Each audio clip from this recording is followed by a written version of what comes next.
morning, everybody. Happy Tuesday. We have an amazing show for everybody today. What do we have, Krystal? Indeed, we do. A lot of big stories breaking this morning. A horrific mass shooting at a Christian school outside of Nashville. We will bring you all the details, at least as much as we know at this point. Chaos continuing in the state of Israel. Benjamin Netanyahu pausing the judicial reforms that sparked those protests. A lot breaking on that as well. We've also got new hearings into what exactly the hell happened with SVB. This as former President Trump weighs in with his own hot take on both the Federal Reserve and the SVB bailout. Really troubling story about a friend of the show, Matt Taibbi, who apparently while he was testifying before Congress had an IRS agent show up at his doorstep. We don't really know why. And Elon Musk also is basically paywalling Twitter. We'll tell you those details too. Excited to talk as well to Peter Beinart, who is going to be part of covering that story out of Israel. He's been really pretty courageous in his views and his analysis and his journalism with regard to that nation. So a lot to get to. Before we get to Nashville, Krystal, do you want to address why you're at home today? Yes, so I've been a little bit under the weather, nothing too bad, but there is a horrific stomach bug that is rampaging through my household. So I did not want to risk inflicting this plague upon you, Saagar, or anyone else in the studio. So out of an abundance of caution, decided to do the show remotely for today. But I'm already feeling better. I was feeling pretty rough yesterday, but I'm already feeling a lot better. I'm sure I'll be back on Thursday. Well, we thank you for saving our stomachs, and we hope that you remain better, and all the kids, of course, get better as well. So it's sad to not have you in the studio, but hopefully everything is going to be okay Thursday. All right, let's get to it. Terrible news that happened late yesterday. A Christian school, mass school shooting that occurred there. We had an update from Nashville police after the shooting and after the suspect was actually killed by police. Here's what the police chief had to say. Our investigations tell us that she was a former student at the school. I don't know what grade she's attended or grades, but we do firmly believe she was a student there. Does she identify as transgender? She does identify as transgender, yes. So it was 5 officers that immediately went in and addressed. We have video that we're going to release, but you can see in the video, you can hear gunfire going on as they're in the school. They address the threat and take that threat down. We know there were 2 AR-style weapons, one a rifle, another was an AR-style pistol, and the other was a handgun. We believe 2 of those may have been obtained legally, locally here. No, we have a manifesto. We have some writings that we're going over that pertain to this date, the actual incident. We have a map drawn out of how this was all going to take place.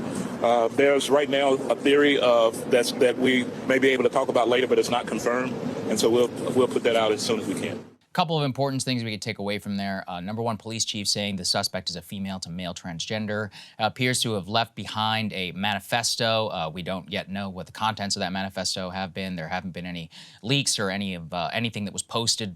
However, it appears to be, motivated at least in some way against this school. The person had attended this Christian school. We know a little bit, unfortunately, most about the victims. Going to put this up there on the screen.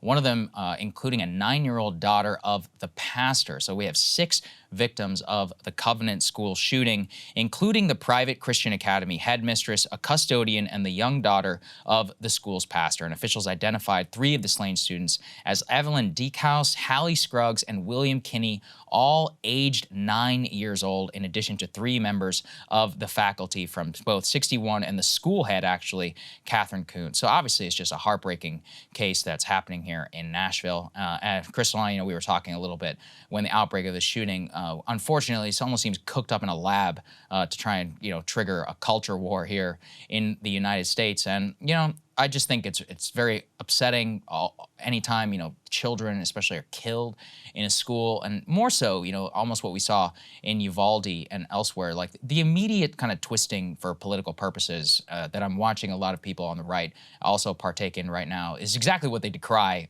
whenever it happens up on the left. And, clearly anybody who shoots up a school and murders innocent children is a deranged individual.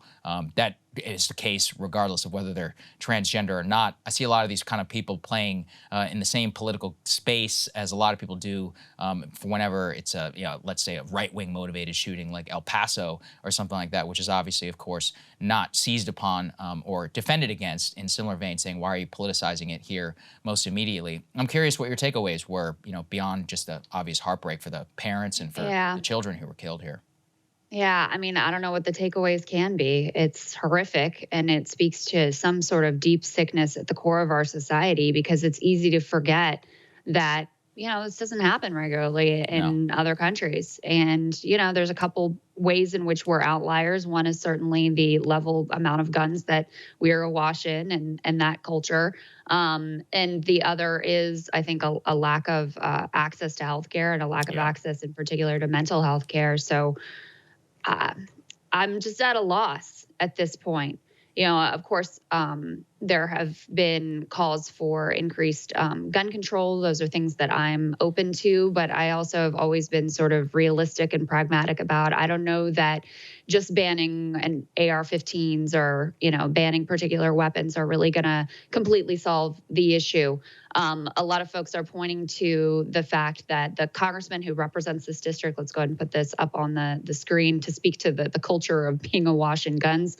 This was the Christmas card that this congressman put out last year. I believe he is a freshman member. And for those of you who are just listening, it's him with his kids and his wife all, holding some sort of weapon here. So, obviously this is someone who has been very much in favor of widespread availability and access of firearms. But, it's just a disgusting occurrence that, again, I think just speaks to some sort of deep sickness at the core of our society.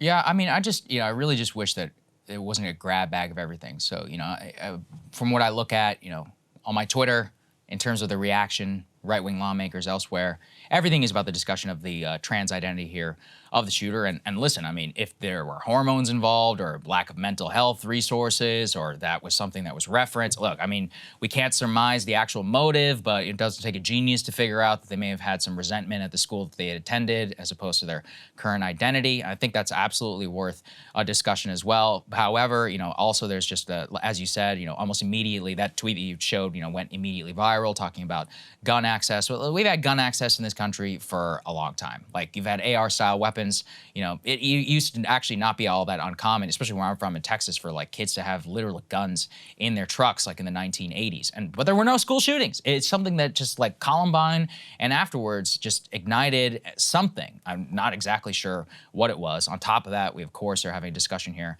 about mental health resources. It was actually a major takeaway from Uvalde that I think the most unfortunate part actually of the entire Uvalde discourse around the mental health resource accessibility and all that was a lot of the hypocrisy that I saw in particular that really frustrates me. So for example, like Texas Governor Greg Abbott talking about the need for mental health resources when he literally denied funding for mental health, Medicare and federal funds that would have funded such facilities.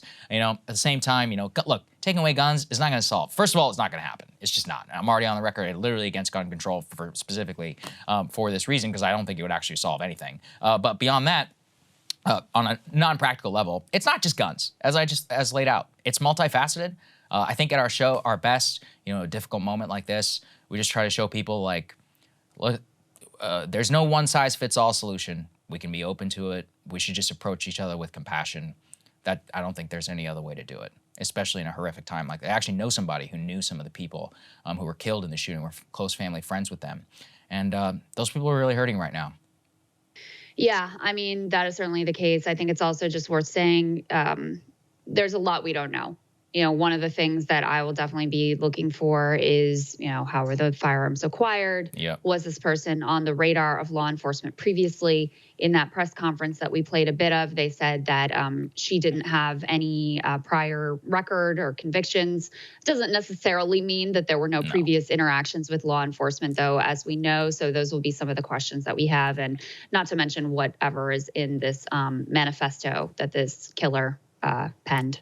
I'm glad that you brought that up, because that's also my number one. Everyone immediately reaches for the guns or the trans thing. I'm like, hey, Parkland, Uvalde, we can go on forever. Charleston, all this, every single case known to law enforcement. No mass murderer just wakes up one day and commits an act like this. From a terrorist to a school shooter, there are breadcrumbs that are everywhere. It's a drop bag, and as you said, looking and going to be paying very close attention to, was the 911 call ever made? You know, why exactly? Even in the motivation, what about social media postings? Did somebody ever report what was going on here? So let's also not take our eye off the ball of this could be a law enforcement failure that we don't yet know some of the details of, and that we're going to be hoping that some local media and maybe even mainstream media will dig into. So look, guys, you know, that's basically everything that we have here.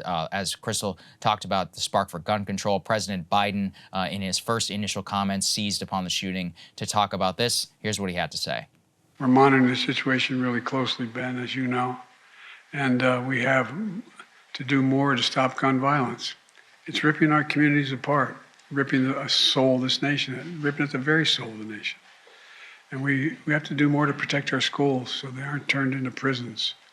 You know, the shooter in this situation reportedly had 2 assault weapons and a pistol, 2 AK-47.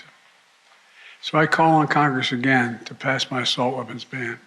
So we had the call for the assault weapons ban here. However, you know, the police chief said that they were legally acquired. We still do need to know some of the details. At least 2 of the firearms, another 3, I believe, were involved in this case. So, you know, it's not also uncommon for many of these guns to be illegally purchased, even in the event of increased background check, etc. So we'll see if there's any, you know, red flags from psychiatrists, from the medical system, from the police chief, law enforcement, the details on all that. And we'll continue to stick on the story. I know the Counterpoints also will bring you guys an update if needed tomorrow, as well as on our show on Thursday. However, let's get to Israel, which is what we were going to start our show with in the first place before this tragedy occurred. There have been really wild and widespread protests in Israel among Israeli Jews over proposed plans by Benjamin Netanyahu to, quote unquote, reform the judiciary. It's basically a major power grab as he himself faces corruption charges and would lead to undermining the independent judiciary. So there's been a huge response to this, and this really came to a peak over the weekend and into Monday morning. Let's go ahead and put this up on the screen so we can see a little bit of what this looked like. These protests, which were truly nationwide, followed Netanyahu's decision to sack his defense minister. His defense minister had actually called for a pause on these judicial reforms. Netanyahu fired him, and then there was a massive uptick in the protests nationwide, including, you know, their largest trade union, which I think had some like 700,000 members, and Israeli embassies being shut down. So this was a massive escalation in the level of protests. And we do now have a reaction from Netanyahu. Let's go ahead and put this up on the screen. Because of the pushback, he announced a delay in that judicial overhaul plan. He's deferring the controversial proposals to next parliamentary session after mass protests. So he's not saying we're not doing it, but he is saying we're going to press pause. He said he would delay those changes because he wants to give time to seek a compromise over the contentious package. Speaking in a televised address on Monday evening, 10 hours after he was originally scheduled to give a statement, Netanyahu, they say, looking tired and striking an unusually flat tone, said he was not willing to tear the nation in half when there's a possibility of avoiding fraternal war through dialogue. I, as prime minister, will take a time out for that dialogue. There's another piece of this too, Saagar, which is as part of this deal to pause the judicial reform, because remember, Netanyahu is part of a coalition government with some really hard right figures who wanted to press forward with this regardless of the public reaction. So in order to secure this delay as part of the deal, he announced that they would form a civil national guard, which would be led by this Minister of National Security, Itamar Ben-Gvir, who is, I mean, effectively an out-and-out fascist, is basically called for Palestinians to be wiped out, and a member of the far-right Jewish Power Party. So this is coming not without a cost. And again, it's not like the reforms are being completely quashed. They're just being pushed off to the next parliamentary session. Yeah, this is a really interesting episode, and we'll talk about it more with our guest, Peter Beinart. But it really is a revenge, or I guess a revolt of the secular Jewish elite inside of Israel, who have been much more kind of wedded to Western democratic ideals and are very upset at the both religious component of the government, the most religious government, I think, in modern Israeli history. And on top of that, the judicial reform of which has never been popular amongst them is one which a lot of mass cultural Israeli society was revolting against. This is one of those where kind of the secular Jewish elite inside of Israel, the business elite, the tech elite, so to speak, in conjunction with a lot of the younger people who would agree with them, who are also raised secular, were the ones who took to the streets. We should, say, though, there was also a protest to support the judicial reform. And it's one of those which just underscores that, look, Netanyahu and the religious government, they do also maintain some support inside of Israel, especially amongst kind of the Orthodox, the ultra-Orthodox Jews who maintain a significant portion of Israeli population and society. That's one of the major cleavages that exists in Israel, is fights over welfare, military service, what exactly qualifies as to what the level of support that they would receive from the Israeli state. And it's caused quite a bit of tension in their society, which is kind of erupting all over this judicial reform. But it's much, much deeper than that. It's really just not about the court. It's both singularly about Netanyahu himself, who is obviously, facing serious legal trouble if he doesn't get any of this through. But so many different coalitions and factions have kind of hitched their wagon to him or to the opposing side that it's all kind of coming out in this major protest. Yeah, I think that's well said, that this was the lightning rod, but the schism goes much, much deeper. We have one other piece we can show you here, which is just the extent of the protests among Israeli Jews.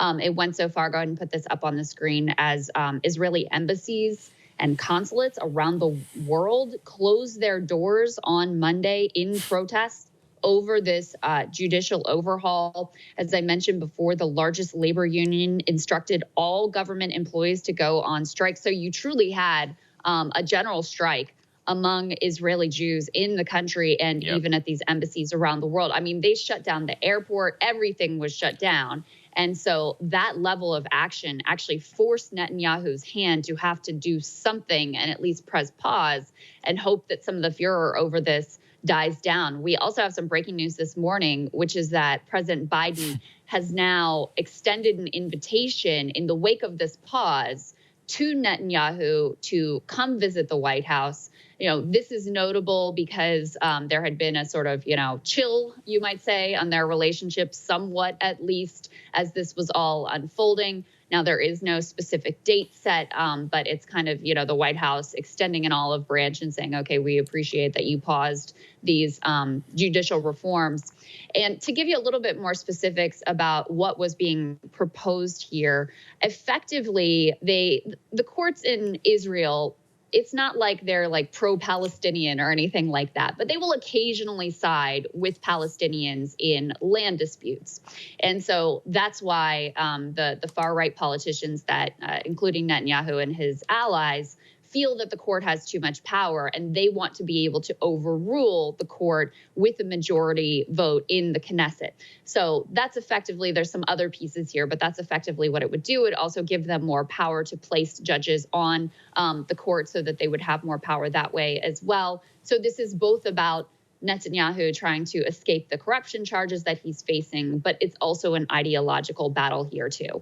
Yep, exactly. Yeah, that's why it's so important to note. It's like he has a personal angle, but also it's one of those very convenient ones where politically he's there. The Biden administration also in a real bind because originally they had protested or at least issued a word of condemnation about judicial overhaul.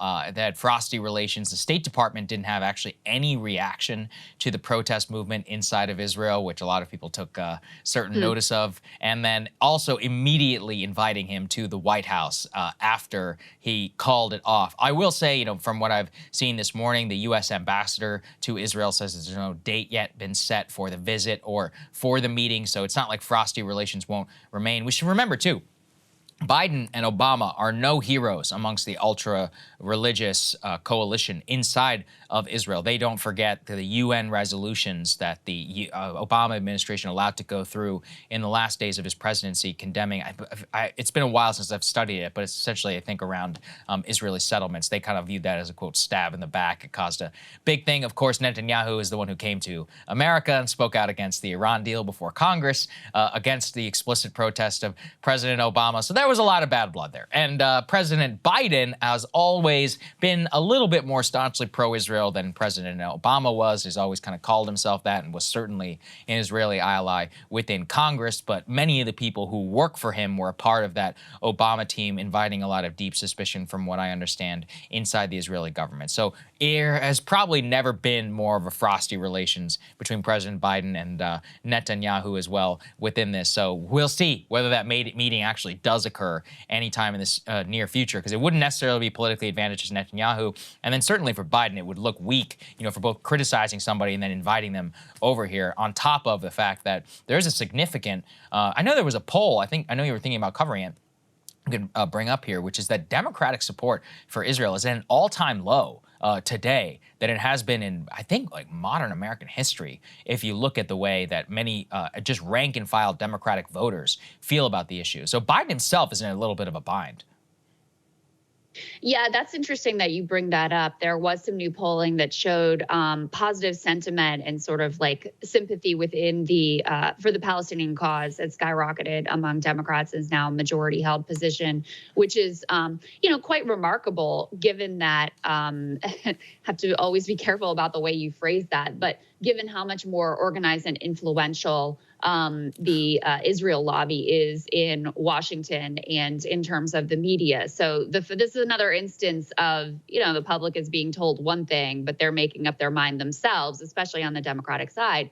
And there was a separate poll that also gave, exposed the lie that being critical of the Israeli government is somehow anti-Semitic, because at the same time, you had a lot of sympathy for the Palestinian cause among Democratic voters. You also have very warm and positive feelings towards Jewish people in general. So you can critique the Israeli government, obviously, without being anti-Semitic, and it's absurd to suggest otherwise. The other piece of this I want to get to, and we have a wonderful guest, Peter Beinart, to talk to us about this, is there's a hypocrisy at the core of these protests, which is you have Israeli Jews who are fighting so hard and so passionately for their own democratic rights, while you have, majority Palestinian population, which has no democracy, no democratic rights. And they're wondering, where's your concern for democracy where we are concerned? So let's go ahead and bring in Peter, and we can talk about that aspect of things as well. Let's get to it. Really excited to be joined this morning by Peter Beinart. He is a professor of political science and journalism at the City University of New York, and he also is author of the Beinart Notebook on Substack. Recommend that you all to subscribe to that. Great to see you, Peter. Good to see you, sir. Nice to be with you. Mm-hmm. I want to get into some of what you've been writing about, but first off the top, we've got some breaking news this morning, which is that President Biden has extended an invitation to Israeli Prime Minister Benjamin Netanyahu after Netanyahu decided to at least pause these judicial reforms. What do you make of the invitation and the timing? Maybe they saw it as a payoff to Netanyahu for having delayed this judicial overhaul effort. It's not surprising that an American president would invite any Israeli prime minister, given how close a relationship the U.S. and Israel have. Now, whether it's morally justified, given the fact that it's an apartheid state by the world's leading human rights organizations, and in fact, Israel's leading human rights organizations, not to mention Palestinian human rights organizations, is a different question. But in the political reality that exists in Washington, it's not surprising that Netanyahu would get an invitation. Yeah, okay, got it.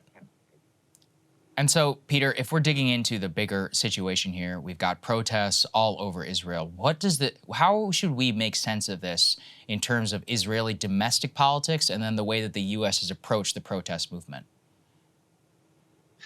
So what you have among Jewish Israelis is a kind of a culture war that has certain analogs to what you see in the United States. First of all, you have a corrupt prime minister who's trying to bend the judicial system to make sure he doesn't get prosecuted. That might sound somewhat familiar to us. Secondly, Israeli Jewish society is deeply divided along religious versus secular lines. This is the most religious government in Israeli history. And one of the things that it wants to do is ensure that ultra-Orthodox Israeli Jews do not have to serve in the military, which is a very, very divisive issue among Israeli Jewish society. You also have an ultra-nationalist, I would say even fascist element in the government that wants to prevent the Supreme Court from allowing it to go even further in seizing land from Palestinians. The Supreme Court already allows the Israeli government to seize land from Palestinians fairly easily, but there are elements in this government that I think whose ultimate agenda is the expulsion of Palestinians, and they want to ensure the Supreme Court can't get in the way of that. So those are the cluster of issues that have produced this fight, which is really among Jewish Israelis, with Palestinians largely as bystanders. Well, let's talk a little bit more about that, because that's a piece that you've been writing about and speaking about on your Substack. Let's go ahead and put this up on the screen from Peter. You say that in a certain kind of bizarre way, it's almost worse, more painful to see the lengths that Israeli Jews are willing to go to fight for democracy for themselves, given that most of them and most diaspora Jews are so profoundly oblivious or dismissive or even hostile to the idea that Palestinians should also have democracies themselves. Here in this tweet, you say, if Jewish Israelis truly invited Palestinians to join their democratic struggle and made it a struggle for freedom for everyone, not just for Jews, that movement wouldn't just defeat Bibi, it would defeat apartheid and change the world. So talk a little bit about the lens through which Palestinians must be viewing these protests. Right. So first, we have to understand the reality. About 80% of the Palestinians who live under Israeli control are not citizens, cannot become citizens of the state in which they live, and cannot vote for the government that controls their lives. These are the Palestinians who live under military occupation in the West Bank and East Jerusalem, those who live under blockade, Israeli blockade in Gaza. The 20% of Palestinians are Israeli citizens, but even they are citizens of a very profoundly second-class nature. So again, to use a crude analogy, it's almost as if you were in the kind of white segregated American South and you had this huge protest movement because you saw a white politician who seemed like they were going to erode the democratic rights of white Southerners. And then you'd have black people looking and saying, wait a second here. This is really bizarre that you're kind of launching this democracy movement as if we don't even exist when we are denied all basic democratic rights. There have been some Palestinian politicians inside Israel who have thought, well, we should support these protests because what Netanyahu is doing would allow the government to abuse us even more. But I think the dominant reaction from Palestinian intellectuals and activists on the ground and in the diaspora has been that there's something really perverse and bizarre and insulting about Israelis launching a movement to protect democracy when Palestinians who constitute more than half of the people under Israeli control don't live in a democracy. And I think that was the point I was trying to highlight. Got it. Peter, how should people who are looking at this, one of the takeaway I've seen is that this actually might bring down the Netanyahu government. Just for context, because I don't think people understand the roiling nature of Israel's like constant shuffling of government. How realistic of a possibility is that? Does the, as you said, religious kind of ultra-nationalist coalition, will it remain together? And how core is judicial overhaul actually to Netanyahu's tenuous grip on power? If I had to guess, I would guess the government will not fall, because what's happened as a result of these protests is that the government has actually become pretty unpopular. And so in a parliamentary system, if you're unpopular, you don't want to bring down your government and go to elections because you're not going to do very well. So I think that for that reason, I think this coalition is likely to hang together. There were elements in this coalition that really wanted judicial overhaul, but not everyone in this coalition wanted judicial overhaul. And my guess would be that they will now focus on pursuing other strategies of things they want to do that are that will not produce quite as ferocious a backlash. But I'm not sure. They're pausing it till May, and I think what'll partly determine it is whether this protest movement continues or whether it peters out and they feel like they have a little bit more political kind of runway to go on. Got it. Part of the deal that was struck here involves creating a new civil National Guard, which looks like it will be led by a far-right politician, Itamar Ben-Gvir, who's the current Minister of National Security and member of the Jewish Power Party.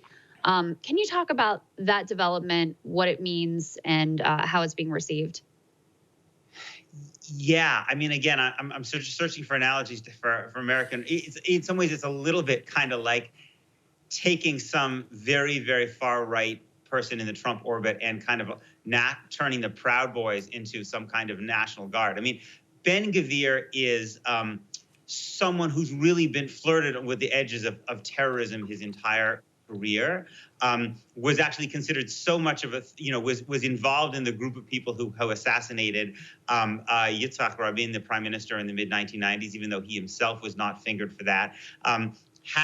Was a longtime devotee and follower of Rabbi Meir Kahane, whose entire political identity was wrapped up with the idea of expelling Palestinians, and who for many years in his home had a poster of a man named Baruch Goldstein, a terrorist who walked into the Tomb of the Patriarchs, the Ibrahimi Mosque in Hebron in 1994, and massacred, I think, 29 Palestinians while they were in prayer. So this man's basic agenda is to free the Israeli military and police from any restrictions on their ability to brutalize Palestinians, I think with the ultimate aim of trying to expel Palestinians.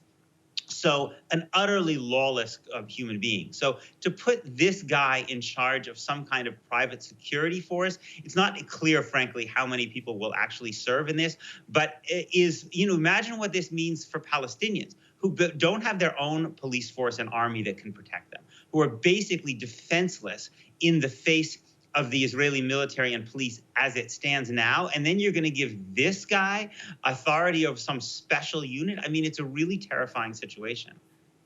Yeah. And finally, Peter, a question that I think is at the core of all of this, as you see Israeli Jews fighting so hard for their democracy, while, as you put it, the Palestinian majority is completely denied any voice or any democratic say. Can you have a democracy and an ethno-state? I think fundamentally no, because I think at the core of liberal democracy is the idea of equality under the law, irrespective of your race, religion, ethnicity. And there is a global struggle we see all around the world between this idea of equality under the law and the idea that countries should be the property of one racial, religious, ethnic tribe. You see it in India, where Narendra Modi is trying to turn India into a Hindu state. You see it, of course, in the United States, where we have powerful forces that want to make this a white Christian state. In Europe as well, similar forces like that. And so the notion, we have gotten so used to talking about Israel as a Jewish and democratic state that I think people don't think enough about the fundamental contradictions of that idea. And the problem is that Israel has actually become a model for the kind of ethno-state that people all around the world who threaten the idea of liberal democracy are trying to create, even including in our own country. So no, I think what I would hope is that one day Israel becomes a state for all its citizens, a state that treats everybody the same way legally, irrespective of what religion they are. And I think that's the fight that we need to have all across the world. Yeah. Well, we appreciate you joining us, Peter. Really appreciate your insight and your analysis on this. I know there's a lot going on here, and we're all trying to make sense of it. So thank you. Thank you.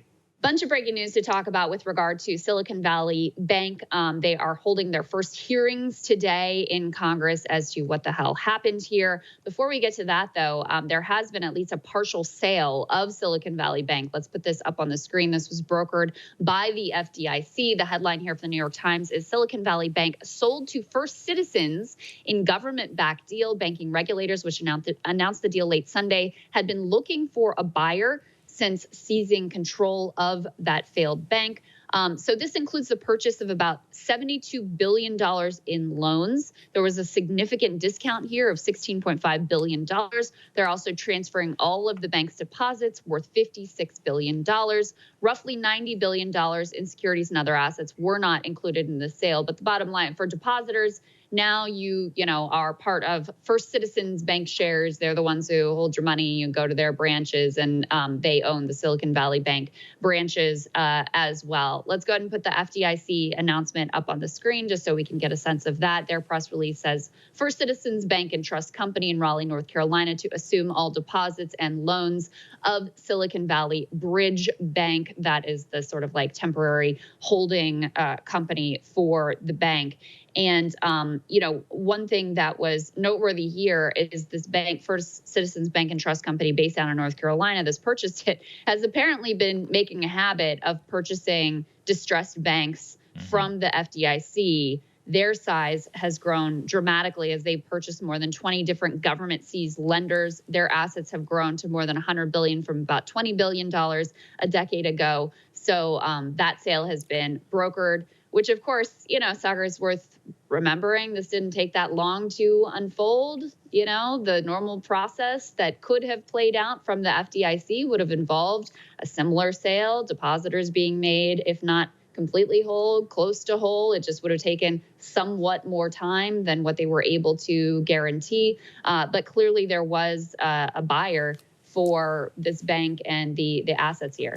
Well, there certainly was a buyer, and there's some even more of those details, which are pretty interesting, just about how much the Fed, the FDIC, and regulators screwed this before the actual crisis even began. You flagged this, is going to put it up there on the screen, that in a February presentation before the Federal Reserve, they had specifically brought up before the Board of Governors rising interest rates on banks' financial conditions and discussed the issues broadly, but highlighted SVB's interest rate and liquidity risk in particular. Staff relayed they were actively engaged with SVB, but as it turned out, the full extent of the bank's vulnerability was not apparent until the actual bank run on March 9th. So in other words, they knew exactly what was going on. They had some time to try and pressure SVB, to try and do something about it, to try and head off this crisis. They didn't do anything about it. And then the government stepped in and guaranteed all of the deposits at SVB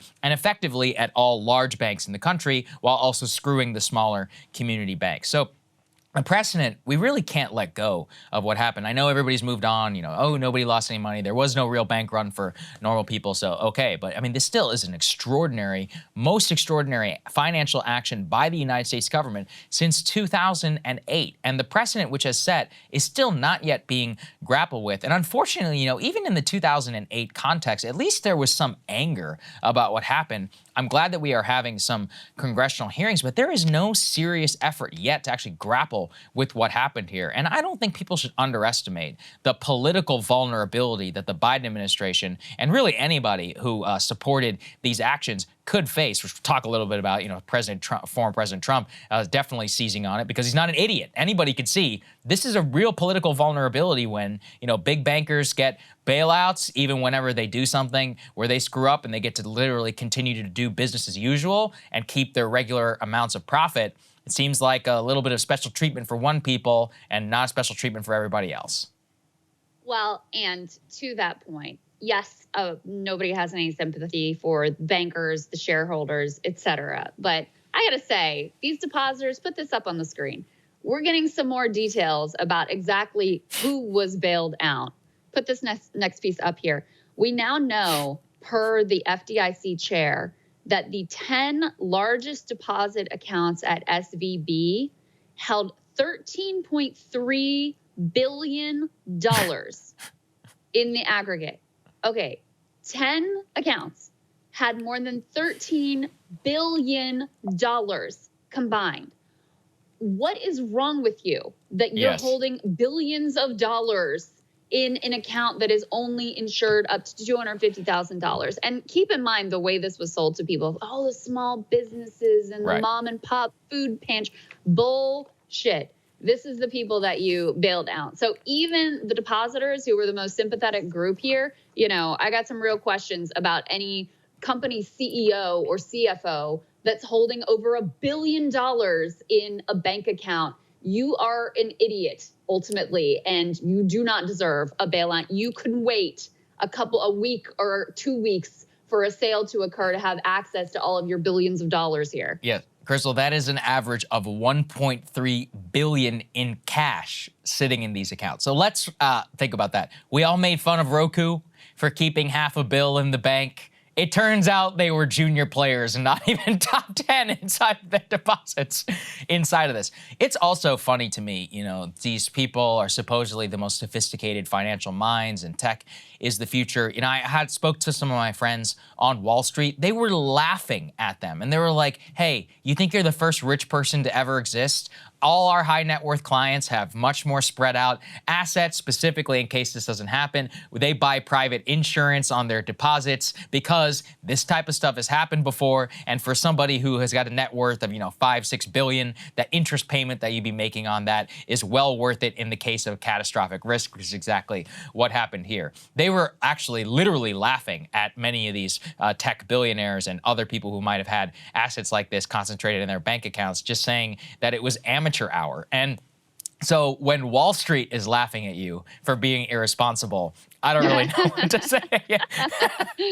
when even they are like, you people are a joke. You know, you talk about how you're the future and you don't even know the very basics of what it's like to bank as a high net worth individual or as a high, well-capitalized company. I think you could see that there were some serious problems, not just with the bank. And that's also why it was important in the first place. Why did all these people have so much money in the bank?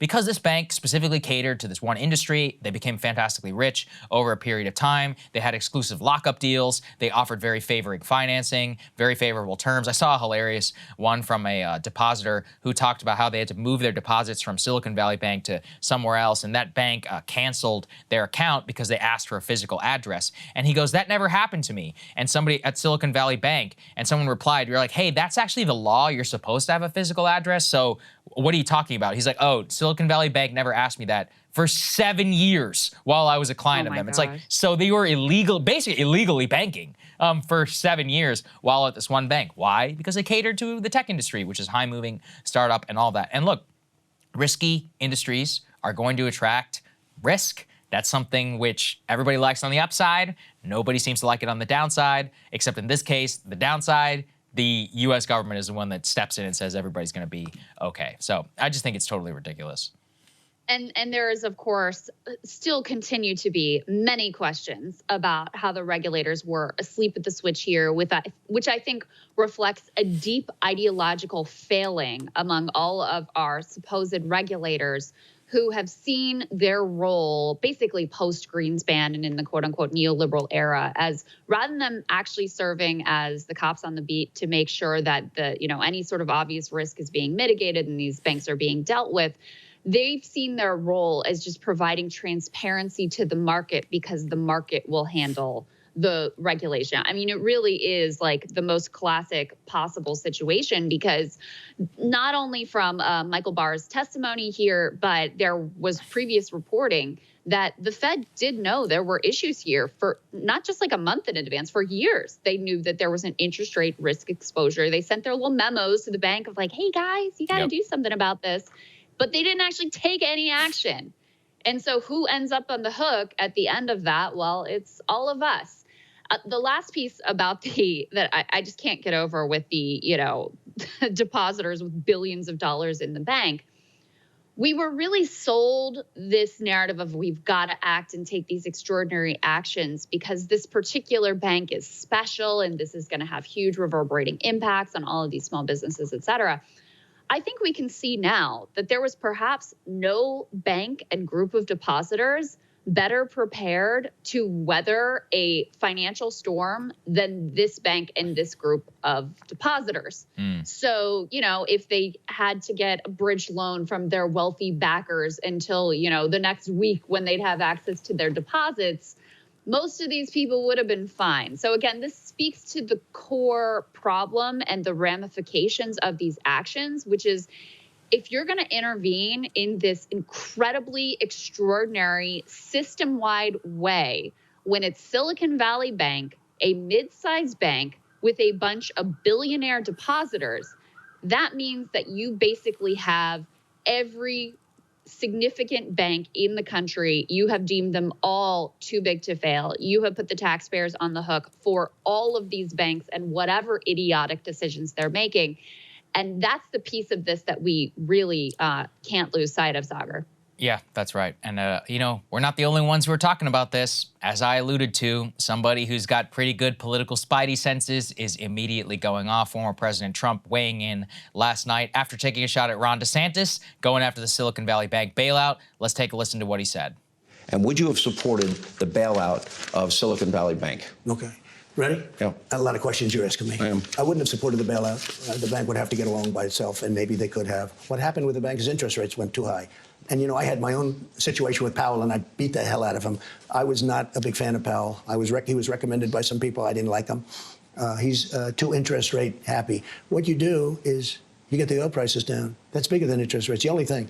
And what happened is we took an oil, and now we take an interest rates. Those banks failed because the interest rates were too high. They stupidly bought long-term treasuries. 10-year treasuries. Well, they bought long-term, longer than that even. And they bought long-term, and those treasuries got crushed because Powell keeps raising interest rates. Shockingly good answer there from former President Trump. He is right. He always was against raising interest rates specifically for this reason. He is also correct that one of the best ways to bring down inflation costs is by the supply side, not necessarily on the demand side through the blunt instrument of the Federal Reserve, and then criticize Silicon Valley Bank specifically for the way that they were managing their balance sheet. I have to say that is the most substantive policy response yet in the 2024 campaign. Krystal, I have not heard President Biden say a single word about this, simply that the banking system is totally safe and sound. Yeah, no, I mean, on this one, Trump gets a lot of things right. It's funny to see the horseshoe of basically him and Elizabeth Warren having this deep hatred for Jerome Powell and, deep critique of him. But the thing that he gets at, it's sort of confused what he says a little bit and not you have to read the tea leaves or read between the lines of what he actually means here. But to the extent that he raises the issue of, hey, interest rates are not really getting at the problem that you have here with regard to inflation, which is, of course, something we've been talking about the whole time. Okay, inflation. Okay, part of it might be dealt with interest rates, which means you're dealing with inflation just by crushing labor and trying to spike unemployment. But the bulk of inflation is being caused by corporate price gouging, being caused by supply chain issues, being caused by spiking food and energy prices, in part because of the war in Ukraine. Those aren't the things that the Fed can do anything about. And lo and behold, even with what has been an extraordinary period of interest rate hikes, it hasn't solved the problem. There's a reason for that, because it's the wrong tool to use. So not only is his instinct correct, I think, with regard to the Fed, but obviously his political instinct with regard to Silicon Valley Bank, a critique which I share and which I agree with, is also spot on. It'll be interesting to see if he leans into this, though. I hadn't heard him say anything about it before, so he didn't jump right on top of it the way, for example, Vivek Ramaswamy came out right away and was opposed to it and put out a Wall Street Journal op-ed.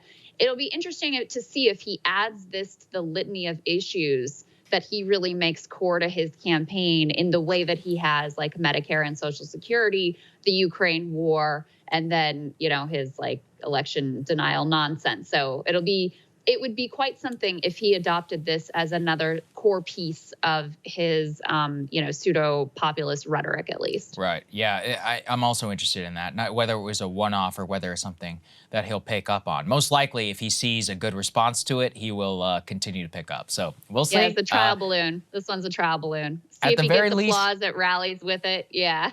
At the very least, let's get some interest. Yeah, maybe we can maybe this qualifies, Mr. President. Please talk more about this and not cat turd polls. Although you should keep doing that because that is just objectively funny. There's just no way of getting around it. Entertaining. Indeed. Yeah, absolutely. All right.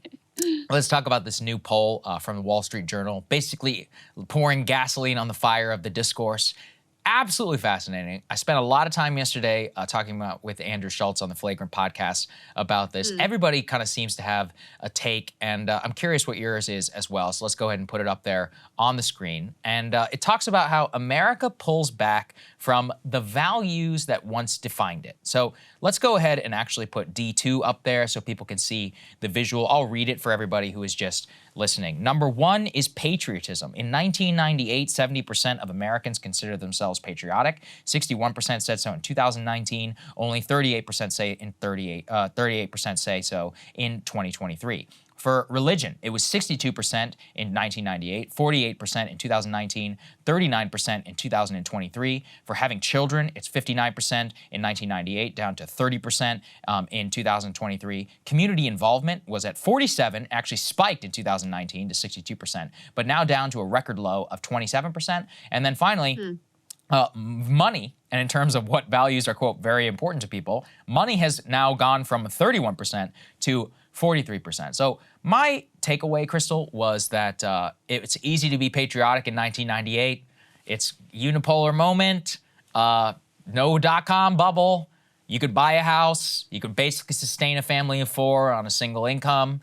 So who cares about money? Because money isn't actually all that relevant to your life. You're actually becoming basically rich or richer by participating in general society. Wage inflation had gone down, but it wasn't necessarily, even close to how bad it's gotten now. Also, my takeaway too was that I think that people are viewing this clearly through a left phenomenon.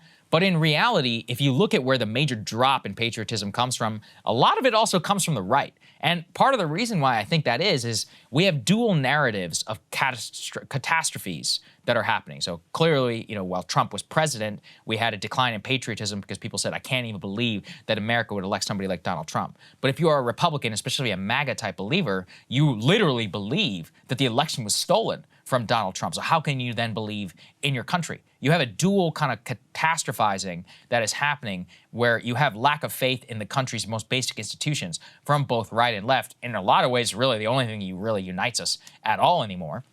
On top of that, religion has been going down now for decades, but I think the money piece and the increase of money is not just about the rise of individualism. It's about how much you actually do have to care about money today just to get by. Whereas in the past, it's not something that would have been very important to you, when it would have been something where it was more of a foregone conclusion where you'd be able to participate and foster all of these other things. We already know that the main hindrance to people getting married today is money. Also having children. People are having less children than they want to, and the main reason that they cite is that it's too expensive. I believe the average childbirth is some $31,000 or something here in the U.S. on top of the $1 million or so that it costs if you want to send a child to college, and I think $250,000 just for raising somebody up through 18 years old. I mean, this is not a small cost that a lot of these families are incurring here, and the reality of even trying to buy a house or any of the foundational types of things are now so out of reach that money has to become more important. What do you think?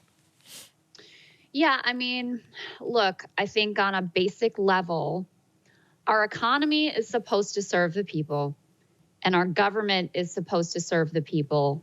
And instead, both our economy and our government serve a handful of elites. So, of course, when you feel like the societal institutions that are supposed to have your back don't, what's that going to lead to among a certain group of people? It's going to lead to a, well, I just got to get mine mindset. And so I think that's where you see the rise in, money being all important, which of course is a core sort of value of neoliberalism anyway, putting profits and cash maximization over everything else. And then also it makes sense in terms of decline of patriotism. If the government doesn't reflect you, doesn't serve you, if the institutions of the economy don't reflect you and don't serve you, which, makes sense coming on the heels of the Silicon Valley bailout discussion we just had, is quite relevant.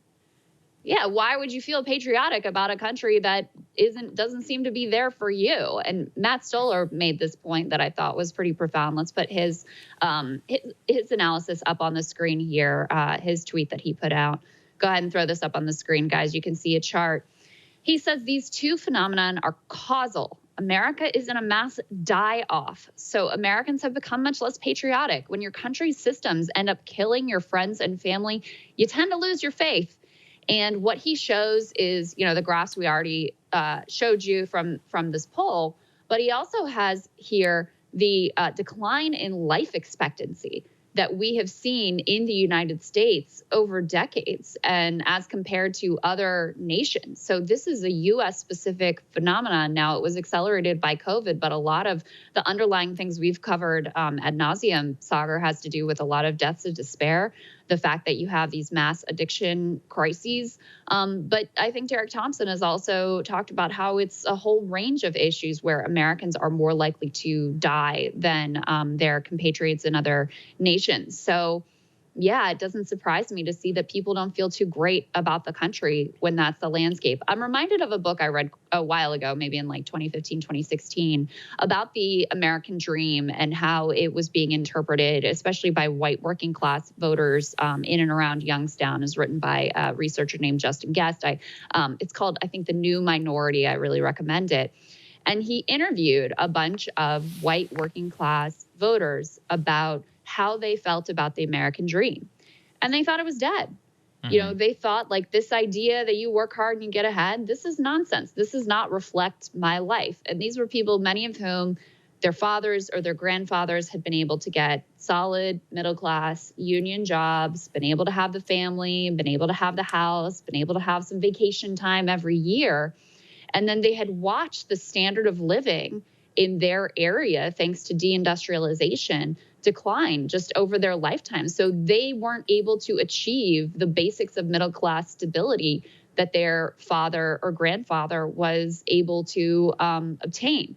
So yeah, when I think you have that feeling of like, you know, this American dream is just a load of crock and this country doesn't have my interest at heart, of course you're going to see these kind of trends. Yeah, and I also think there's just a broader malaise. I mean, you know, you and I were like in the millennial generation. We really have not known in a time in our adult lives of no war and no financial crisis. Like if you lived through like that 1998 number, if I was my age then, so it would be 30 years old in 1998, then the Vietnam War was basically over by the time I was like 8 years old. Then you had the unipolar moment. Yeah, the 70s were pretty bad, but the 80s were pretty nice. And then the 90s were so awesome in terms of mass culture, in terms of money, the economic boom. There was, yeah, I guess like the 1982 depression. But, you know, the biggest problem in the 1998 was that the president got a blowjob in the Oval Office and lied about it. And it was, they still had a 62% approval rating when all of that was happening, just showing like how unserious so much of our politics were at that time. Like, why wouldn't you have some high level of patriotism? We would wish for the problems of 1998 today. We had like a budget surplus, right? You know, it's like all these things that were happening that you can't even imagine. And so compare then to compare now, of course. Same with the housing. You know, I think housing is just so foundational to it. You and I see it so much in our audience as well. 1998, a starter home was not outside of your reach. Starter home that was built in 1970, you could buy it secondhand on the market. You could not for that much money with a decent interest rate, with an income that you could easily pay for. You know, I think about somebody like my parents who moved here to this country in 1998 or 1988, very easily. You know, moved from condo to modest house, decent neighborhood. Be able to, relatively, it was safe. You get to ride the school bus. You don't have to worry about anything. You go to school and your schools are pretty good. And that was a very commonality of life for a lot of people. And that's just gone. That just really doesn't exist for people who are my age or even anybody who's coming to this country now, today. So it's one of those where, yeah, the American dream is alive and well for people at the upper echelons of society. They've actually gotten richer literally than ever. But for everybody, if you lost your house in 2000, my favorite stat on this, for everybody who has any assets or whatever, is if you did not sell your house or any of your assets in 2008 and you waited a decade, you not only made money, on that trade by doing nothing, your house dramatically appreciated in value. But the people who lost that, who'd never had the ability to hang on to anything, who basically had nothing already in the system, they became dramatically poorer. So the gap between rich and poor expanded more than we can ever really imagine in that decade after 2008. That's why President Trump became president, in my opinion, for a lot of these reasons. And that's why I think it comes to the heart of so much of our political and economic problems that we have today. It's really sad. It's sad. And it causes a lot of nihilism, too. So I hope that it can be reversed. But, we had that discussion with Tim Urban yesterday. I'm not so sure. Yeah. I think he was right. I think we are in the whirlpool. I think Trump is just the first part of our problems. It's going to be a long way. It's hard to say. I mean, things can change, dynamics can shift. There's no doubt we're in a sort of chaotic searching period. I think that's really clear.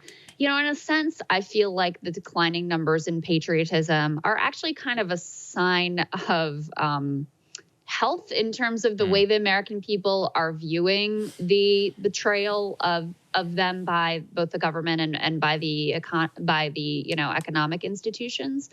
Because just having blind patriotism, I don't consider that a positive thing.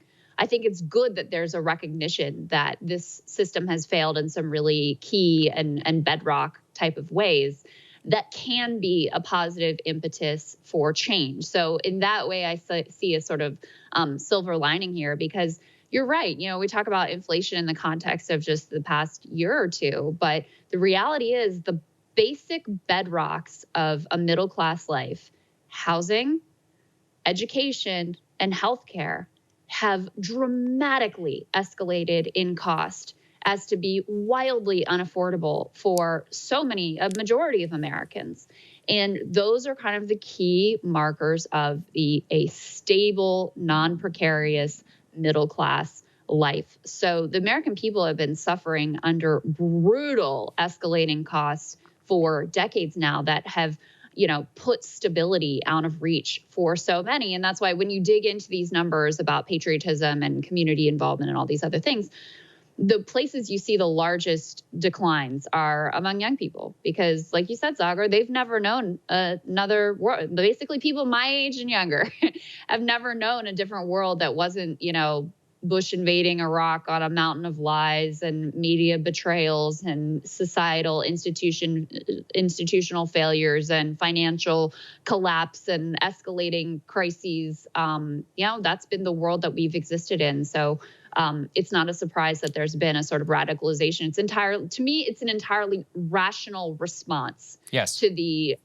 set of circumstances that we face. Yeah, I think that's very well said. All right, let's get to Matt Taibbi. Yeah, so this is a wild story.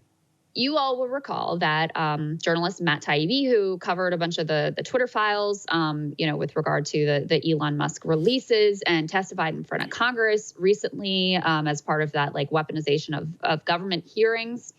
On the day that he was testifying, put this up on the screen, this is from the Wall Street Journal, apparently an IRS agent showed up at his house on that day. Now, this is a tweet from Michael Schellenberger, who's another journalist who's been covering the Twitter files. He says, while Matt Taibbi and I were testifying before Congress on the weaponization of the federal government, an IRS agent showed up at his house. And he says, what an amazing coincidence.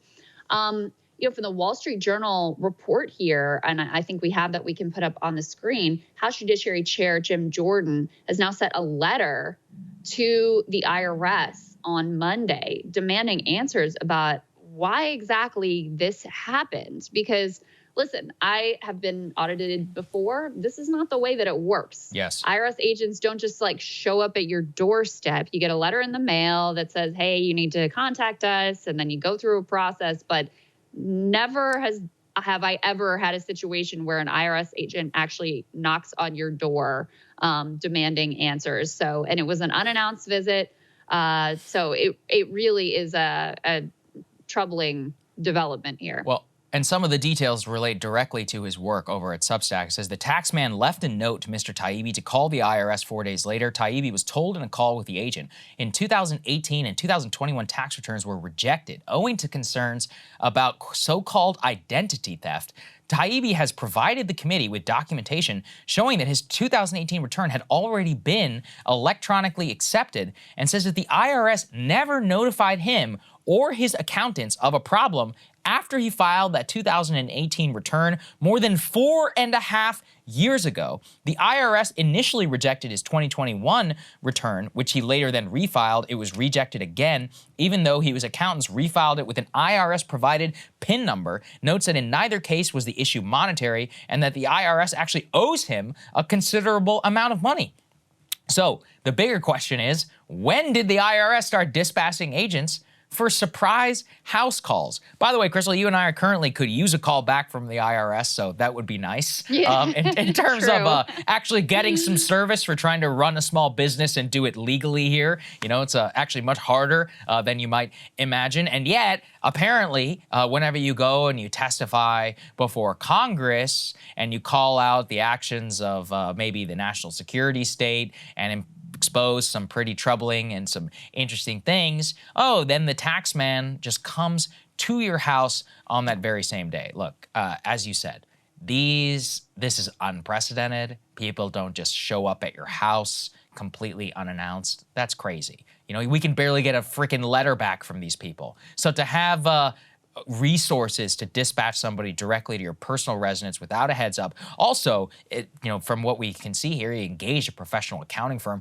They didn't even engage with the professional tax professional, so it would have been the people to contact in this regardless. So all of this just smells so fishy. And I think this could be a real problem. I mean, there's to the idea that it was not political, or that it was not politically motivated, just seems incredibly hard to believe. Such a both incredible coincidence, the exact nature of what's already happening here in this case. And look, I hope that they actually do get to the bottom of it, because this is exactly the type of stuff that the Nixon administration used to do and threatened specifically about the Washington Post Company and others whenever they were exposing the Pentagon Papers. You can go back and read it if you want to. They also consider doing the same thing to Daniel Ellsberg. This is literally all on tape. So it is not outside the realm of possibility for how a White House or for how the executive branch lashes out at people that they view as political enemies, and specifically at journalists. Yeah, it's really just bizarre and deeply disturbing. What did you make of? I didn't really understand the piece where they said it was related to identity theft. Did you? What did you make of that? Yeah, I mean, I guess it could be one of those where somebody had stolen his identity before and he provided additional documentation. Sometimes people do that, I know, whenever they try to steal people's like tax returns, or whenever they try and steal people's what are they called? The surplus of whatever that you paid that they'll give to you. The refund. They try to steal your refund. Right, the tax refund that I know that people have tried in the past and have done that. That's part of the concern about identity theft. The crazy part, though, as he says, is that why are they contesting a 2018 return from 4.5 years ago? You know, that's from especially at the federal level. And again, he has professional tax counsel that he has engaged here, who seemingly, would have been on top of this. So anyway, I'm looking at all this. It's fishy as hell. They don't just come to your house. It's complete, especially, this is also open source. It's not just us. Small businesses are struggling dramatically in actually getting response time back from the IRS on their filings. It was one of the reasons that the Biden administration said we needed more agents, was to process that backlog. Again, you and I are literally actually stuck in some of that backlog, but he's getting people getting sent to his house. So how does that work? It's totally crazy. It's such a great, I didn't even think about it in terms of our context, but we've been waiting for like a response back to just the basic like structure of our business for over a year. And they've got the resources to send someone directly to Matt Taibbi's doorstep. Right. Very, very eyebrow raising. I will just say that. Yeah. And by the way, if anybody's watching, we would love a response back. It actually would clear up a lot of headaches. Come to our doorstep. Please come to my doorstep and resolve problems so that we can run our business. Anyways, our own personal problems aside. So there you go.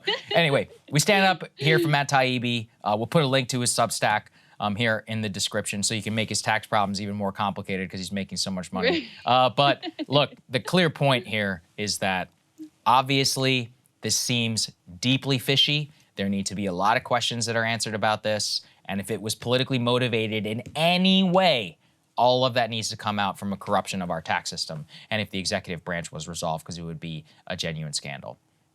100%. We also wanted to mention Elon Musk making some news here with regard to the operations of Twitter. So, they launched this like the blue checkmark thing that you have to pay for now. The old legacy verified checkmarks like what we have, Saagar, are about to go away.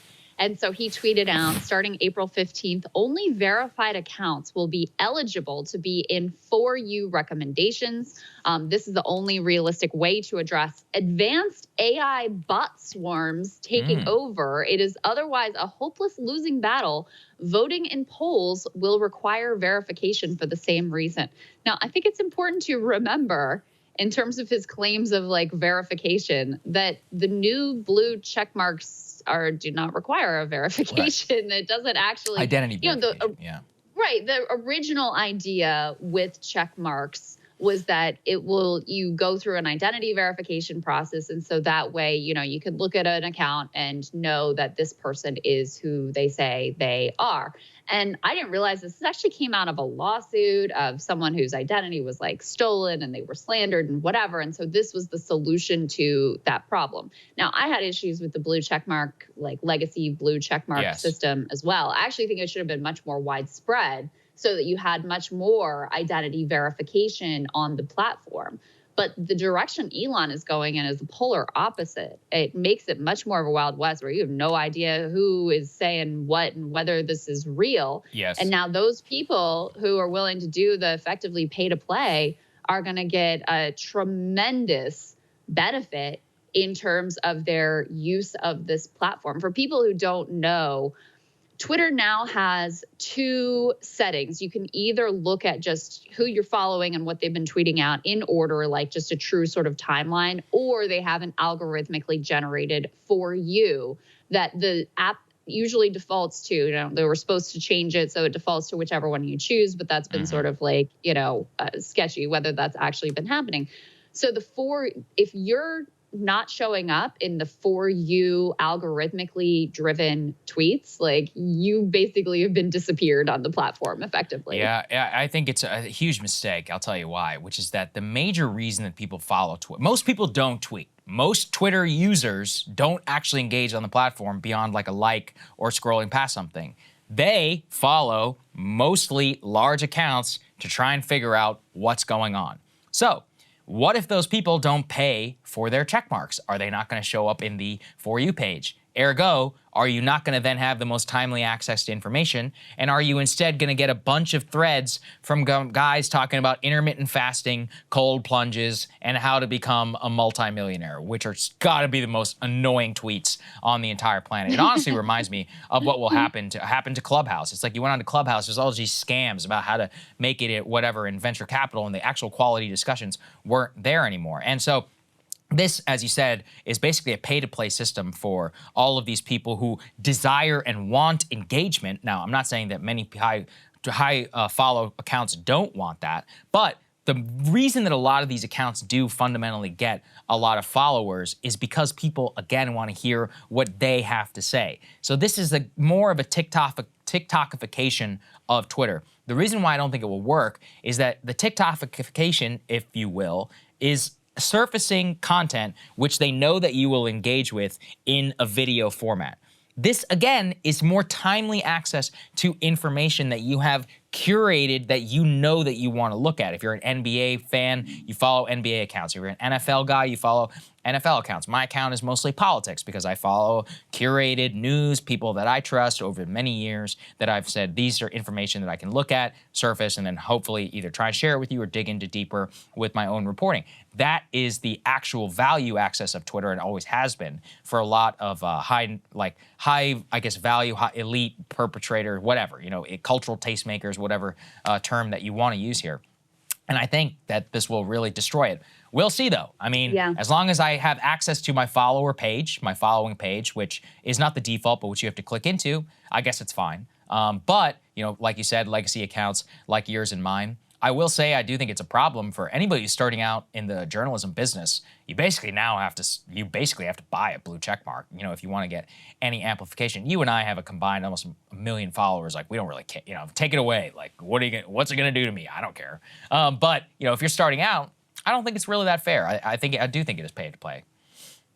I think you make an important point, though, about just the usefulness of the platform, because I frankly already find the platform less useful than I used to, and find myself we use it extensively for generating stories and deciding what we're going to cover in the news and finding elements and whatever. Twitter is really central to the way that we operate.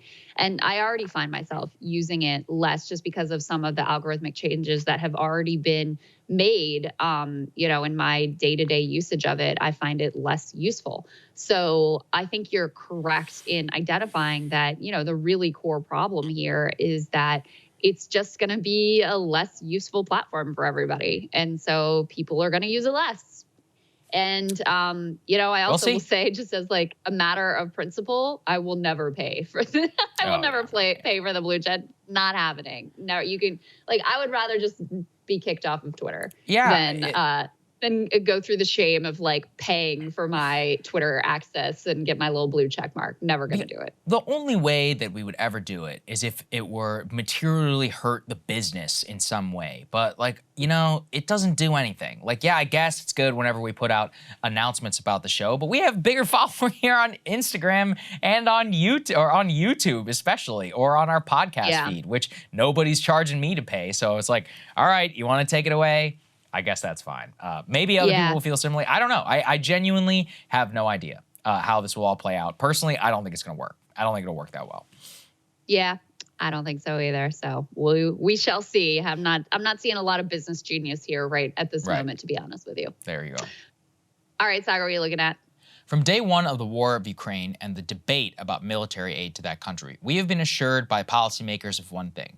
Aid to Ukraine is making America stronger. Ukraine is fighting our enemy for us, the anti-Russian neocons say. So the ammunition that we're sending them, it's just surplus. We barely need it. Or we have plenty of capacity to take care of Ukraine and take care of ourselves and our allies. Obviously, the sheer dollar figure size of the $100 billion has always exposed that as a farce. But they've clinged to it nonetheless. And since conflict has now been going on for more than a year, some truth has begun to actually trickle out. Not only about the aid to Ukraine and whether it's actually even being used in the way that we want to, but whether that aid is making us less safe and less prepared for a conflict that actually might have a real impact on our lives. The very first indication of this publicly came from the U.S. Navy Secretary, who accidentally admitted 2 months ago the day may come soon whether we have to choose between arming ourselves and arming Ukraine. Ironically, after he admitted the truth, the White House called him and immediately made him issue a correcting statement where he tried to shift the blame to weapons manufacturers and said, of course, actually it had nothing to do with Ukraine. But they protested just a little bit too much. Of course, this has always been obvious. The Western nations which supply Ukraine are not in a total war footing. Ukraine is blowing through ammo so fast they could expend the entirety of U.S. aid by summer if they don't husband their resources. The only way they could really keep up with their weapons demand was if our economies went into overdrive to supply them, something not even the idiot, most bloodthirsty neocons would ever advocate for, because obviously it would make America's population ask a lot of questions. A new report from a series of inside whistleblowers over U.S. defense readiness shows us not only has aid to Ukraine made us far less safe in our ability to prepare for conflict, but that unsurprisingly, the money that we do spend, even on ourselves, is a gigantic boondoggle. Some choice examples from this new report, quote, the United States sent Ukraine so many Stinger missiles from its own stocks, it would take 13 years worth of current production at recent capacity levels to replace them. More, America has sent so many Javelin missiles, it would take 5 years at last year's rates to replace them. They continue. According to our military's own internal figures, should a conflict break out with a major naval power like China, quote, within 1 week, the United States would run out of so-called long-range anti-ship missiles. These missiles, for reference, are what those war gamers rely on for any chance for the U.S. in any naval conflict and in a most likely hostile scenario involving Taiwan. But the point of this isn't just about the talk about Ukraine, it's to illustrate that military resources are a zero-sum game, that we have to prioritize based on strategic importance, and also that these weapons manufacturers that we rely on so heavily and who are making so much money off this, they are not even good at their jobs. As Eric Lipton points out, there are only 2 major rocket companies in America that supply all U.S. missile systems. One of them had a fire at one of their suppliers. Now the entire supply chain is backed up. Should a conflict break out, it would take months to spin up an alternative. By that time, thousands or even millions of people could be dead. Throwing money at the problem cannot even fix it. It's about decades of lost industrial manufacturing capacity and technical know-how. In fact, in the so-called moment of need, when many NATO countries were increasing the amount of weapons they wanted to buy, they could not even buy them from us because our industrial capacity was so weak we could barely keep up with the modest demand of the Ukraine war. We had to choose between supplying Ukraine and supplying actual NATO allies in the meantime. South Korea, though, of all places, stepped up. Why? Because Unlike America, South Korea is not a silly country. They have been in an effective state of war since their founding and, of course, have strict laws on the books, keeping a robust internal supply chain in the event of potential conflict with North Korea. When the war in Ukraine broke out and the West was buying weapons, they were happy to oblige because they have the ability to spin up quickly. They had the technical know-how, they basically are an allied nation already, and they had the people to actually do it. More so, they don't have to choose between themselves and others because they had so much excess at their capacity and at their fingertips. The crazy part, South Korea spends only a relative $50 billion a year on defense, or 2.7% of GDP. The America, meanwhile, spends $842 billion, or 3.3% of GDP. So we spend orders of magnitude more in both absolute and percentage-based terms, but we are weaker, less nimble, less safe. How does that work? Because of the corruption of the military-industrial complex. That's something I've always maintained here, that the size of the defense budget and the debate around it, it misses the picture. Yes, it's too big, but why? It's too big because we spend too much and spend it on the wrong stuff. U.S. weapon systems come in ridiculously over budget. They are designed to keep factories open in different congressional districts than they are to actually make functioning weapons and protect our troops. One of my favorite examples on this is during the Iraq and Afghanistan wars, while the Pentagon brass resisted spending more on mine-resistant vehicles to stop our soldiers from getting blown up by IEDs. Why? Because doing so would pull money from next-generation fighter programs and other conceptual ideas that were costing billions of dollars. They were quite literally would rather have funded things like space lasers than actually protect the lives of American boots on the ground who are getting killed in day-to-day combat. Even today, the overall dollar amount that we spend on naval assets is criminal. Another favorite example, the new Zumwalt-class destroyers, whose main guns fire rounds that cost $1 million each. The rounds are so expensive that we don't buy them, meaning that we have guns with no ammunition. But I guess it's stealthy, so stealthy, it costs a few cool $400 million each. There's so many examples like this. The F-35 program, which is hundreds of billions overdue. Also, every weapon system, though, has been milked for dollars by the U.S. taxpayers with no evidence that they actually work and are mass-producible in a time of crisis and would even keep America safe. We are at a major turning point here as a country.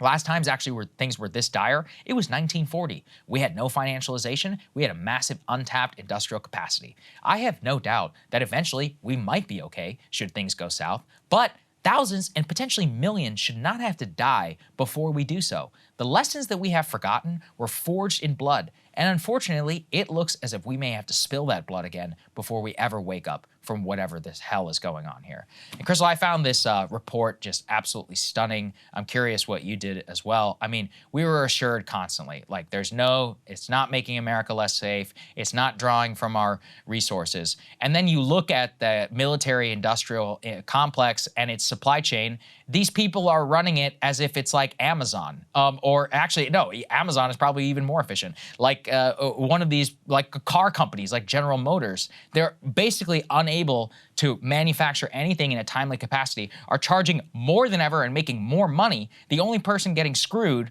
are actual U.S. taxpayers who are fitting the bill for all of this. I just think it's an absurd situation. Yeah, I mean, we pay so much and apparently get so little, and then there's so little curiosity among the political set about what exactly the hell is going on here. I'm reminded of that report. You know, every government agency is subject to an audit. Yeah. Just, you know, basic like transparency. All right, is the money being spent the way that it's supposed to be spent?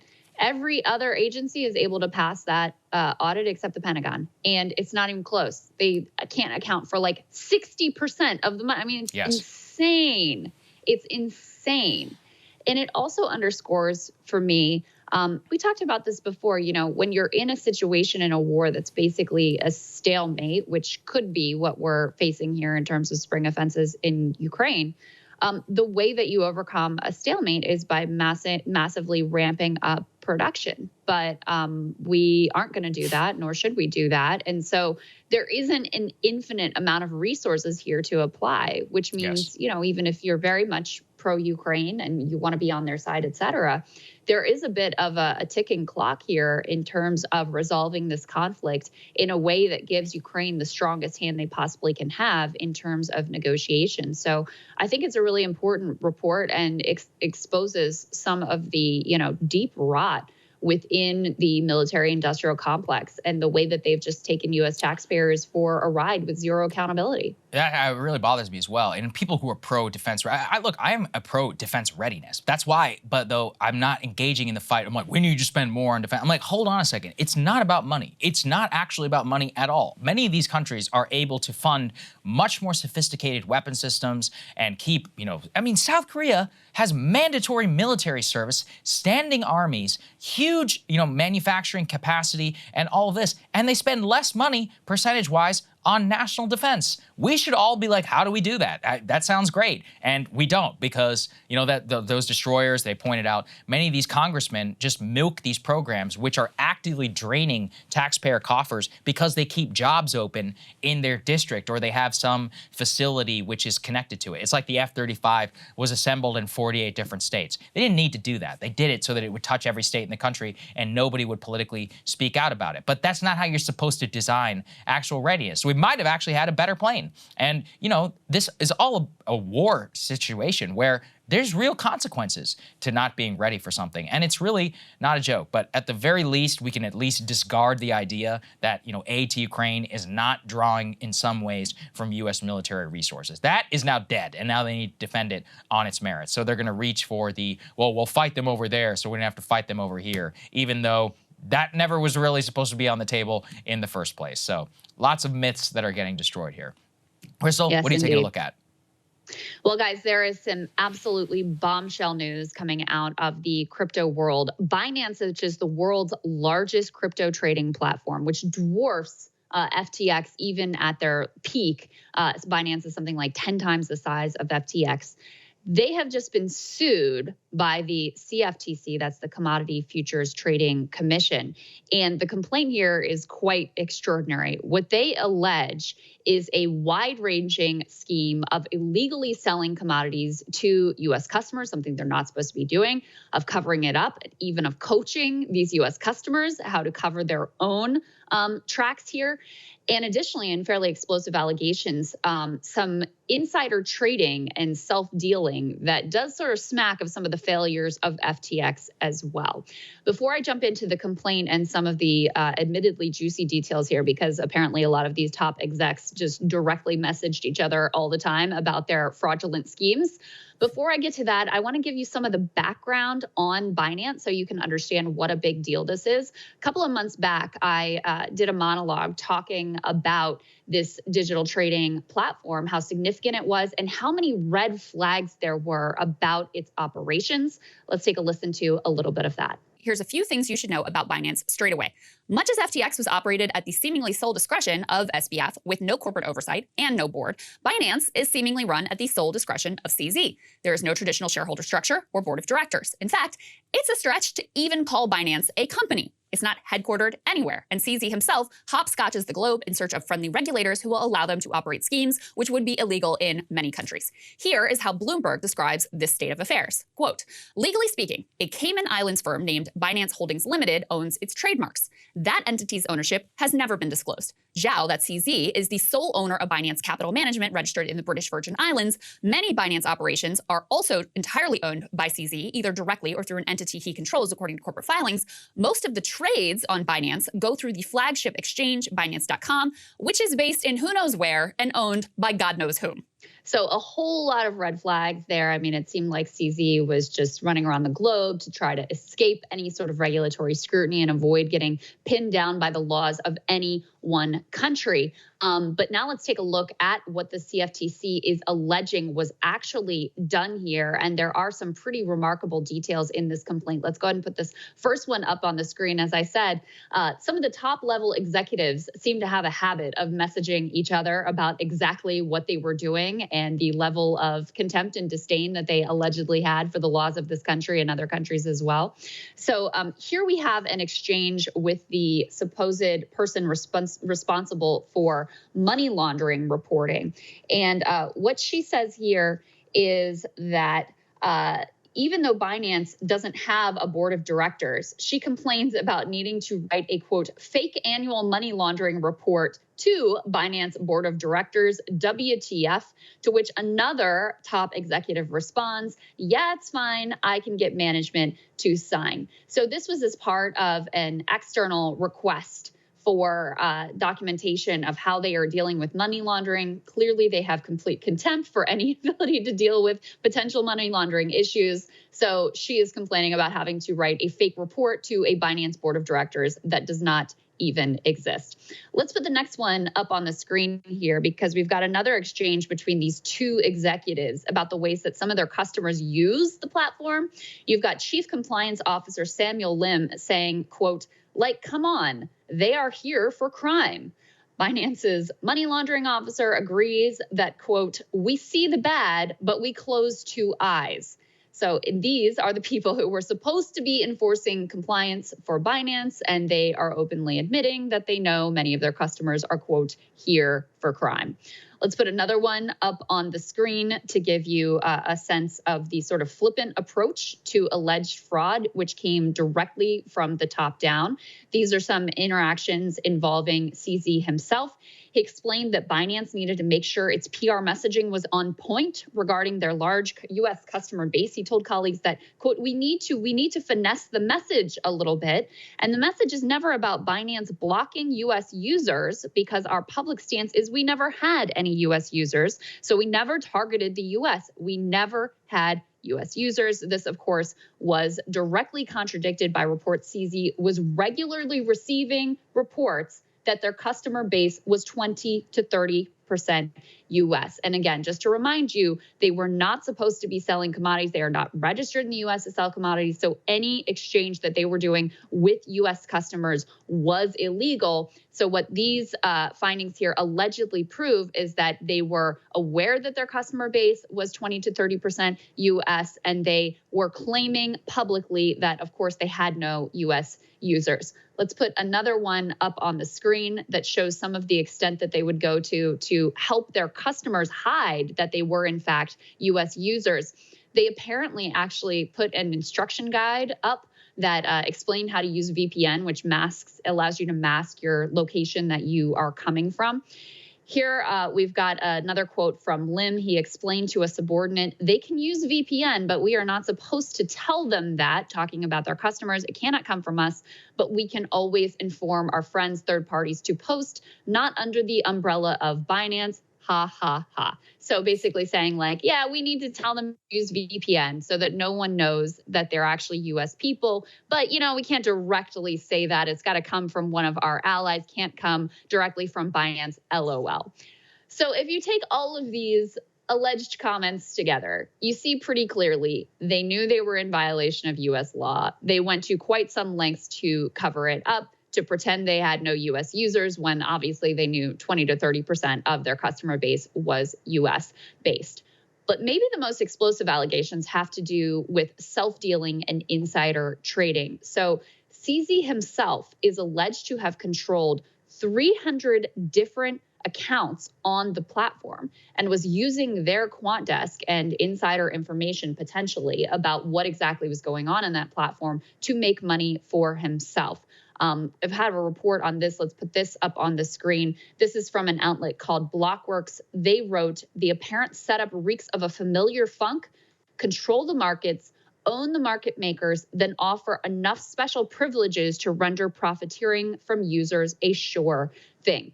Now, there was no disclosure around the fact that CZ himself controlled 300 different house accounts on the platform. There was a scandal previously that I believe we touched on before where it looked like there was insider trading going on the Binance platform with regard to potentially top executives. These 300 house accounts were exempted from new insider trading rules put in place by Binance in response to that report. And according to the complaint here, had no anti-fraud or anti-manipulation controls put on these accounts. So blatant alleged self-dealing, blatant alleged insider trading. And it just reminds me, you know, for all the like fancy new jargon and tech around crypto and the blockchain and all of these things, a lot of what this comes down to is good old-fashioned, well-worn, white-collar crime, and with even fewer regulations and guardrails than the traditional finance system, which is really saying something. And as usual, it will be a small handful of elites who gain the benefits of the crimes they are able to commit, and regular people who are left holding the bag. And Saagar, it was kind of a matter of time before this complaint dropped and before, the S hit the fan with regard to Binance. There's also an interesting subdrama here, which is that there's been kind of a turf war between the CFTC, the Commodity Futures Trading Commission, and the SEC over who would be the primary regulator of crypto. The SEC is seen as being more aggressive. They also have just greater resources. In fact, Sam Bankman-Fried was, before his downfall, lobbying to get the CFTC to be the regulators, with the idea that they would be weaker and they would be more lax. So it's also noteworthy that it was the CFTC that put this complaint together and is clearly trying to reclaim some of this crypto regulation for themselves.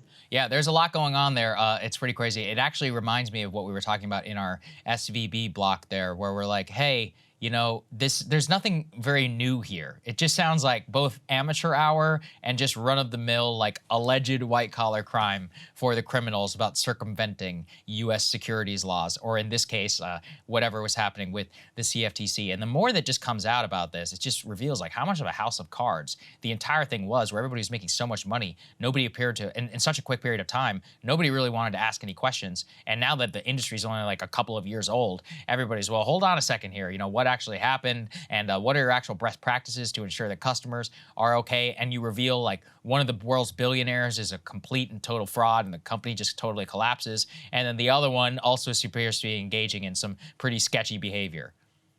Yeah, no, that's right. I mean, you look at some of the parallels, and it's not exactly the same. There's no equivalent like Alameda research for Binance. So I don't want to make it like the details are all the same.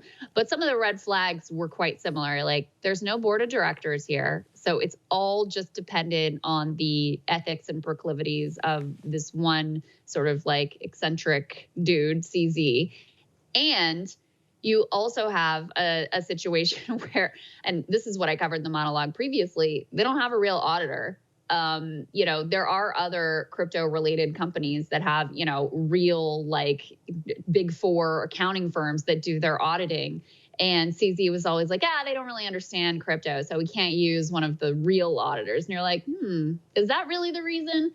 And I think we can see with this complaint that part of why they wanted to avoid any sort of scrutiny is because there was a lot going on here under the hood. And if I had to guess, this complaint really only scratches the surface. Yeah, no, I think you're absolutely right. And I was also impressed that you were able to ad-lib that entire thing. I could not have done that, so congratulations. Thank you. Yeah. The prompter does make it a little easier. There you go. All right. Hey, thanks everybody for watching. We really appreciate it. I know it was annoying. I was in New York. Now Krystal is unfortunately not feeling well, but we always make sure that we bring the show to you, everybody here, and we will hopefully be back fully in the studio on Thursday. We've got a great Counterpoint show for everybody tomorrow, so make sure you go ahead and tune into that, and we will see you all then.